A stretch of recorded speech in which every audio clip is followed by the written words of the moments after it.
पाहुयात बीड जिल्ह्यातील संतोष देशमुख हत्या प्रकरणी महाराष्ट्र सरकारतर्फे ज्येष्ठ विधिज्ञ उज्ज्वल निकम यांची विशेष सरकारी वकील म्हणून नियुक्ती करण्यात आली आहे। तर ॲडव्होकेट बाळासाहेब कोले यांची सहाय्यक विशेष सरकारी वकील म्हणून नियुक्ती करण्यात आली आहे। याबाबत मुख्यमंत्री देवेंद्र फडणवीस यांनी ट्विटरवर पोस्ट करत ही माहिती दिली। हत्या प्रकरणी न्याय मिळावा या मागणीकरता सुरुवातीपासूनच देशमुख कुटुंबियांनी सरकारी वकील म्हणून उज्ज्वल निकम यांची मागणी सरकारकडे केली होती आणि अखेर सरकारकडून सरपंच संतोष देशमुख हत्या प्रकरणी उज्ज्वल निकम यांची विशेष सरकारी वकील म्हणून नियुक्ती करण्यात आल्याने कुटुंबियांना आता मोठा दिलासा मिळाला।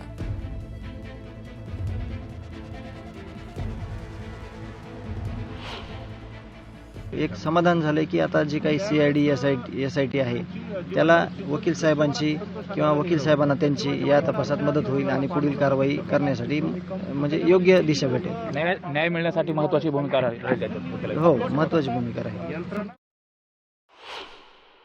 नक्कीच त्यांचा जर पूर्व इतिहास पाहिला तर बऱ्याचशा गोष्टी सगळ्या त्यांनी जे आरोपींना शिक्षेपर्यंत नेलेले आहे आणि शिक्षा दिलेली आहे आणि आमची पण तीच भावना आहे की त्यांनी या केसेसमध्ये त्यांची ख्याती आहे त्याप्रमाणे ह्याच्यामध्ये दखल घेऊन सगळ्या गोष्टींना या आरोपींना फाशी द्यावी, आमची पण तीच अपेक्षा आहे।